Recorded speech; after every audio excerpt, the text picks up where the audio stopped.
aujourd'hui une vidéo sous le signe de la rentrée avec 4 portraits de familles aidantes. Tout d'abord, Loïc. Estelle avec ses 3 enfants extraordinaires, Alexandre, Angèle et Anaël. Retrouvez-la sur sa page Facebook et son TikTok, Anaël, ma vie, mon autisme. Ensuite, nous retrouverons qui ? Laurence Et sa superbe Léna. Pour ensuite retrouver Lily, maman guerrière de 2 enfants atypiques, Eva et Raphaël. Pour finir, nous nous retrouverons au Canada pour rencontrer Cédric, Papa d'Emilio. Tout un programme. Bienvenue sur Fréquence Autisme où donne la parole. Bonjour, je me présente, je m'appelle Estelle, je suis maman de 3 enfants, adorables, merveilleux, mais et surtout extraordinaires. Je vais vous raconter un petit peu leur histoire et leur parcours. Alexandre, donc il a 11 ans. En fait, très tôt, Alexandre semblait ne pas suivre le schéma classique d'enfant de son âge. C'est l'école, en fait, dès la 2e semaine de la rentrée, en petite section de maternelle, que la maîtresse, en fait, m'a alertée. Elle m'a demandé, en fait, tout de suite un rendez-vous. Et elle m'a dit qu'il n'écoutait pas les consignes, qu'il avait du mal à rester assis, et j'en passe. Et je l'ai inscrit, donc, au CMP de notre ville. Ensuite, j'ai monté un dossier MDPH pour avoir une AESH pour qu'elle puisse l'accompagner donc à temps plein. Et elle est restée avec lui durant 4 années, jusqu'à ce qu'en fait, il n'ait plus besoin d'être accompagné. Il a été diagnostiqué donc TED. Donc c'est troubles envahissants du développement et TDAH vers ses 6 ans à peu près, TOP et HPI. En résumé, Alexandre a suivi un parcours classique à l'école. Il est actuellement en 6e, sans aide. Bien sûr, il est toujours lui. Il oublie des choses. C'est pas toujours simple, mais par contre, il est dans les meilleurs. Il y a encore des choses qui sont pas toujours simples pour lui dans la compréhension. Il a su s'adapter à tout ça. Pour mes petites jumelles, j'ai assez rapidement vu en fait qu'il y avait vraiment des soucis en fait au niveau du développement, notamment pour ma puce Angèle qui vers ses 9-10 mois avait un manque d'expression sur le visage. Elle avait des mouvements de bras, de jambes qui battaient dans l'air. Un gros problème de sommeil d'ailleurs.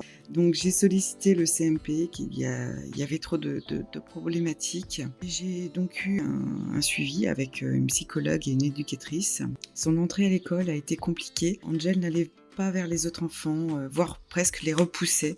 Elle était tout le temps auprès de l'ATSEM, auprès de la maîtresse. Avec le temps, elle a commencé à aller vers les autres, mais celle-là a vraiment commencé à la rentrée en CP. Elle a commencé à se faire des copines et des copains. Nous avons déménagé donc en juillet 2022 et j'avais très peur que cela engendre des pertes de repères. Et en fait, après quelques temps, elle s'est magnifiquement adaptée. Il faut savoir que depuis la moyenne section de maternelle, je sollicitais beaucoup la maîtresse pour pouvoir monter un dossier MDPH et donc demander une ASH, mais on ne m'a pas écoutée. Et depuis que Angel a intégré sa nouvelle école, là cette année, j'ai fait un dossier MDPH qui malheureusement m'a été refusé pour des motifs dus à une réglementation, en fait tout simplement le GEVASCO qui était d'un autre établissement. Donc j'ai dû en refaire un deuxième. J'ai refait un dossier vraiment en béton. J'ai vraiment fait tout en sorte, des devis, des débuts de prise en charge avec facture, des bilans, un autre GEVASCO et des lettres de médecin. J'attends toujours actuellement la réponse. Je croise fortement les doigts parce que j'aimerais obtenir vraiment la totalité des prises en charge en libéral que j'ai demandé. Et j'espère en venir à bout de ce combat parce que c'est une petite fille qui a beaucoup de capacités mais qui a vraiment de très très grosses difficultés. Il faut être, comme dit sa maîtresse, il faut être sans arrêt derrière elle parce que si on laisse Angel seule face à son travail, en fait elle ne fait rien. Et je parle que de l'école en sachant qu'aussi ça implique la vie quotidienne. Tout est difficile pour elle, s'habiller dans les temps, donc j'ai mis beaucoup de choses en place. Pour Anaël, tout a été très différent. Anaël était un bébé joyeux qui rigolait à toutes mes bêtises pour la faire rire. Mais très vite, son développement en fait, s'est tourné exclusivement sur la motricité. Elle faisait des tractions vers ses 13 mois. Comme sa sœur Angel, elle a été suivie en CMP, puis en hôpital de jour avec une psychomotricienne, une éducatrice et une infirmière. Anaël a été en crèche comme sa sœur Angel, car je les ai gardées durant plus de 2 ans avec moi, au vu des spécificités de chacune. D'ailleurs, à cette époque, alors qu'elles avaient une prise en charge au CMP, qu'on commençait en fait les remarques relativement dénigrantes. La directrice de la crèche et la pédiatre qui nous ont dit qu'il aurait mieux fallu mettre un terme à cette grossesse au vu de ce qu'il en était et bien d'autres commentaires dans ce genre. Autant le personnel de la crèche était adorable, autant les responsables étaient médisants. La rentrée en petite section de maternelle a aussi été une épreuve. La mairie nous a interdit de cantine pour Anaël. Anaël a eu une notification MDPH de 9 heures par semaine avec une AESH. Elle y est restée 4 ans, donc à chaque nouvelle année, une nouvelle AESH. Et donc 4 ans dans l'attente d'une place en IME qui se fait d'ailleurs attendre. Elle a eu un maintien en grande section et cette année-là a été éprouvante pour nous car nous avions toujours des remarques sur le comportement d'Anaël. J'avais mis beaucoup de choses en place afin de sensibiliser, d'informer et de former les enseignants, l'ATSEM, les AESH. Heureusement, j'ai eu une éducatrice spécialisée dans l'autisme hors norme, géniale, qui m'a soutenue et encouragée, qui m'a donné tous les outils nécessaires afin d'aider Anaël à évoluer. Car Anaël a été, entre guillemets, virée de l'hôpital de jour à ses 6 ans. Et j'ai eu la chance de rencontrer cette fameuse éducatrice par le PCPE qui l'a pris en charge. C'est d'ailleurs à cette époque que j'ai dû démissionner. Suite à mon déménagement, j'ai dû prendre contact avec le référent scolaire pour que l'on m'attribue une école pour elle. Et dès la première heure de la rentrée scolaire, le bilan a été direct, réunion en urgence de tous les intervenants en 4 jours. Chose risible quand on sait la lenteur de l'administration, c'est trop compliqué, voilà ce qui a été dit. Alors, on a essayé de trouver des solutions. Ils avaient 2 mois pour se former et la reprise devait se faire en douceur avec une adaptation des heures. Quand je les ai rappelés, après les vacances de la Toussaint, ils n'avaient toujours pas été formés et de ce fait, je ne pouvais que déduire leur manque de volonté d'accueillir Anaël au sein de l'établissement. Ah, c'est bien le A-E. Très bien. U. U. Tu dis toi? U. U. O. O. Très bien. I. A. E. E. I. O. U. Autant Anaël a été diagnostiquée très tôt, vers l'âge de 2 ans et demi, autant Angel a été diagnostiquée sur le tard et notamment dernièrement, on a pu enfin avoir un diagnostic. Donc mes filles sont effectivement toutes les deux TSA avec 2 niveaux bien différents. Pour Angel, un TSA léger et Anaël, un TSA sévère non-verbal. Quand je regarde en fait, le parcours scolaire de chacun de mes enfants est différent. Et ce que je constate, c'est que plus votre enfant est proche de la normalité et plus il y a de facilité.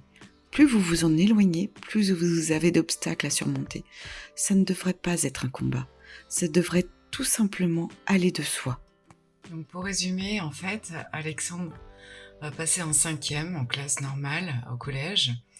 Angel, je suis toujours en attente d'une réponse en fait de la MDPH pour qu'elle puisse suivre un cursus normal. C'est-à-dire tout simplement le CE2 avec une AESH. Et pour Anaël, en fait, on attend tout simplement parce que donc ça a été une année donc sans solution. L'école ne voulait pas d'elle. Là, en fait, on attend pour une rentrée en septembre, éventuellement en IME. Voilà, donc plus qu'à attendre. Voilà, on espère qu'il y aura des bonnes choses positives pour la rentrée notamment. Je tenais à remercier Fréquence Autisme, Dalila et Loïc pour m'avoir donné la possibilité de témoigner sur la scolarité de mes enfants. Gros bisous. Bonjour, je suis Laurence, maman de deux jumeaux, Léna et Fabien. Léna est polyhandicapée. Elle est actuellement en IME depuis l'âge de ses 4 ans. Elle a 19 ans. Elle aura 20 ans le 27 novembre 2023. J'ai eu de la chance d'avoir la place en IME à l'âge de ses 4 ans à la sortie de la crèche. C'est un IME vraiment très bien. Ils font beaucoup d'activités. Elle fait du bain sensoriel, de l'équithérapie, du SNOZLM. Elle est vraiment bien prise en charge au niveau aussi rééducatif, psychomote, orthophonie, au niveau de la nutrition aussi. Il y a une infirmière aussi qui est top dans l'IME, Paula. Très bien. Qu'est-ce qu'on fait de la cuillère maintenant? On la pose sur le C de table, ici. Pose la cuillère sur la table, Léna. Tu veux aller chercher toute seule dans le yaourt? Allez. Regarde Léna ce qu'on fait. Léna, elle se sert toute seule. Super. Regarde la cuillère le plus longtemps aussi dans la main. Regarde ce que je fais. Hop là. Je sais qu'il y a une deuxième main, mademoiselle. Tu ouvres la main, tiens le pot, et tu y vas. Allez. Ah ben c'est de mieux en mieux. Allez, je t'aide un petit peu. Parce que le fond, c'est toujours un peu plus difficile. Et voilà, là je suis actuellement, moi, fonctionnaire, je travaille à 70%. Mais j'ai dû changer de poste, prendre un poste plus administratif depuis 2018-2019, alors que j'étais monitrice éducatrice. Et ça a été très, très dur pour moi. Et de plus, j'ai le père de mes enfants qui a développé en 2009 une démence temporofrontale. Et en 2012, il a dû être accueilli en EHPAD spécialisé, ce qui a été très dur pour nous. Mes enfants étaient jeune et c'est un jeune malade de 50 ans à l'époque et ça fait depuis 10 ans qu'il est dans cette EHPAD. Et là actuellement je recherche une structure adulte pour Léna car à 20 ans on va devoir faire les orientations pour les structures adultes type masse femme, ce qui n'est pas évident en région parisienne parce qu'il y a 5 ans d'attente. Donc là, j'ai fait l'amendement Creton pour qu'elle reste en IME au-delà de ses 20 ans. Et actuellement, moi, je suis en recherche d'une mission parce que voilà, j'ai adapté mes horaires et on n'arrive pas à me trouver une mission vu que je travaille de 8h30 à 16h et que je ne travaille pas le mercredi et le vendredi après-midi. Mais j'ai quand même de la chance d'être fonctionnaire et d'avoir un maintien de salaire, ce qui n'est pas le cas de tous les parents.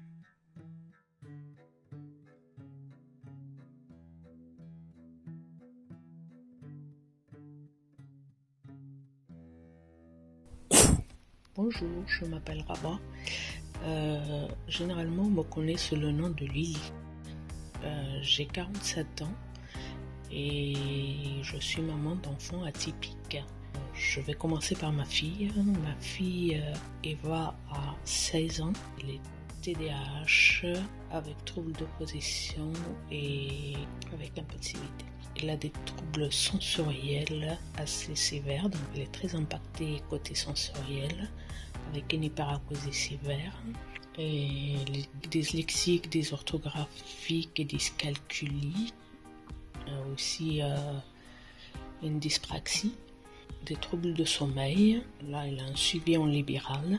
Normalement, là, à la fin du mois d'août, elle doit intégrer le DITEP, les scolariser à mi-temps depuis le CE2. Donc, à partir de CE2, elle faisait que 2 demi-journées par semaine d'école. Et depuis le mois d'avril, en fait, on est passé à 3 demi-journées.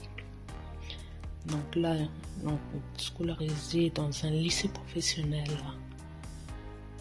où il prépare un CAP de maintenance de matériel agricole et des espaces verts. Il y a un accompagnement par une AUSH, enfin 2 AUSH mutualisés sur le temps scolaire, et sur les ateliers et sur les temps de stage en extérieur ou en entreprise. Bonjour, je m'appelle Eva, j'ai 16 ans et je suis en situation de handicap. Je suis suivie en libéral, un suivi psychologique et éducatif, et je vais au lycée 3 demi-journées par semaine. Je fais aussi du théâtre et ça m'aide tous les jours à me projeter. À l'école, ça a toujours été compliqué d'être incluse dans des groupes à cause de mes troubles. J'accumule toutes les comorbidités de l'autisme. On me disait pas d'AVS, pas de cours. À la cantine, tout le monde me disait que j'étais une enfant roi. Alors que pas du tout. J'ai des troubles de l'oralité alimentaire et que je ne pouvais pas manger avec les autres, du coup. Petite, j'étais harcelée à cause de mes différences. Maintenant, ça va mieux. Les handicaps sont les combats d'une vie et nous avons besoin d'aide pour les gagner. Nous avons besoin d'aide, par exemple, des professionnels mieux formés, des aides quotidiennes, qu'elles soient au domicile ou en extérieur, ainsi que la revalorisation des aides financières et de la revalorisation aussi du statut social. Raphaël a 10 ans et elle était allégée, TDA et une légère dyspraxie. Il est scolarisé à plein temps. Là, en septembre, elle rentre en classe de CM2 et il n'a pas d'accompagnement à AUSH car l'école estime qu'il n'en a pas besoin. Nous, on avait fait la demande par rapport à sa relation aux autres, donc sur le temps surtout de cantine et de récréation, tout ça. Mais bon, après, dans cette école, les instituts sont assez bienveillants et tout se passe bien. Alors, elle pratique le foot, il fait du foot et il est bien intégré aussi à ce niveau-là. Et à la rentrée septembre, il va faire aussi un peu d'athlétisme. Cette finale, Roland Garros. Aujourd'hui, nous avons plus petit et plus fort. Ça va être un duel de foi, un duel de boss, un duel de dieu, un duel des plus puissants. Vas-y, non, ça c'est le sport. Commencez. C'est parti.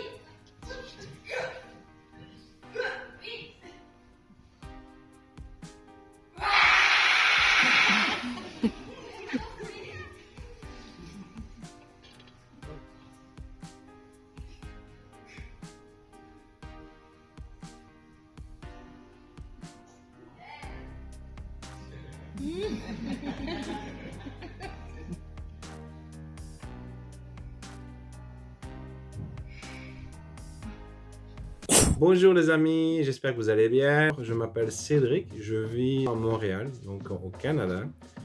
Je suis papa d'un enfant avec autisme qui va bientôt avoir l'âge de 9 ans. Pour comprendre un petit peu le profil de notre enfant avant l'âge d'1 an et demi faisait énormément de flapping et il y avait plein de petites choses comme ça. Il y avait aussi troubles alimentaires, il mangeait que des bananes.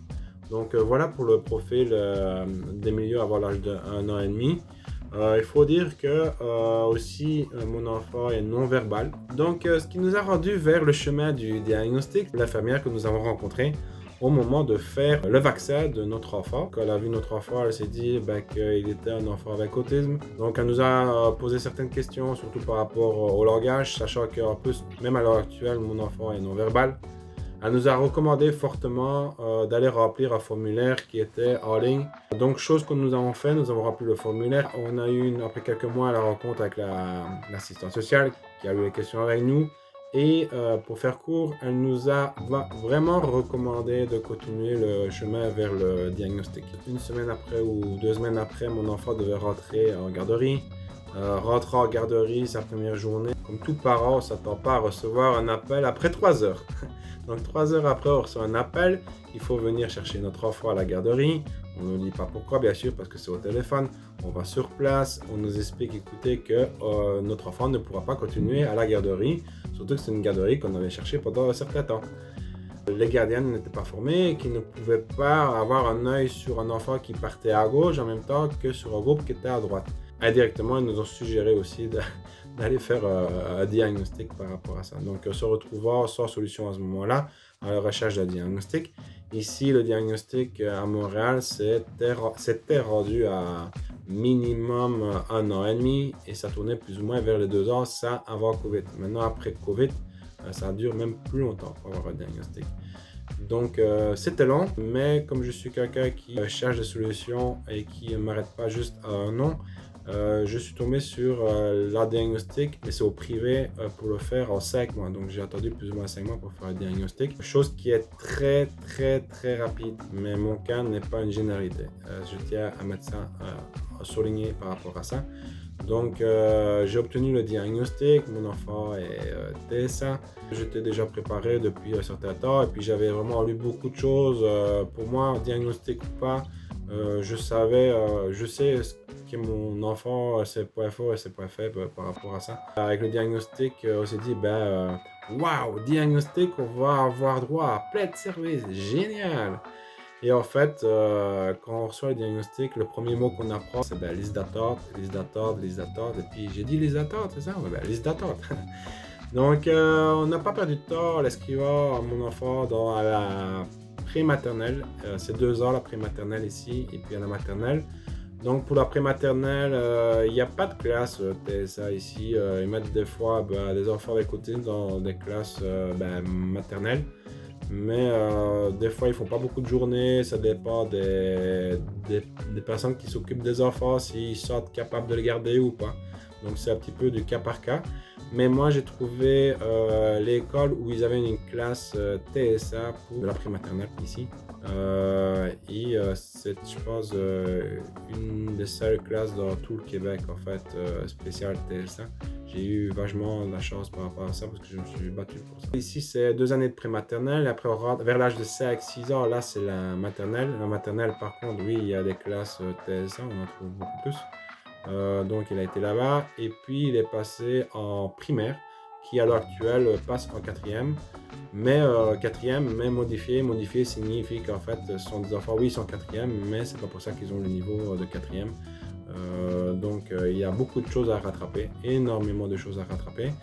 Mon enfant est vraiment content d'aller à l'école. Le matin, je le vois en général sourire quand il va. C'est une chose importante que les enfants aiment l'école.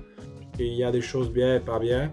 Et même le plus important pour le moment, c'est que mon fils se sorte bien à l'école. Et puis, c'est ce qui se passe. Le plus important, c'est qu'il y aille avec fierté.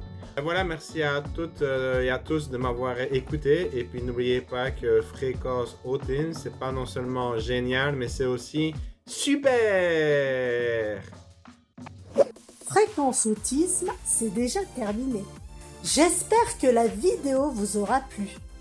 Pour vous abonner, c'est très simple. Activez la petite cloche des notifications, likez, commentez, partagez un grand max pour soutenir notre chaîne. Retrouvez-nous sur la page Facebook Fréquence Autisme. Allez-y faire un petit coucou. Instagram, Twitter, TikTok, tous les liens sont en barre de description. Force et courage à vous! À très bientôt pour de nouvelles vidéos.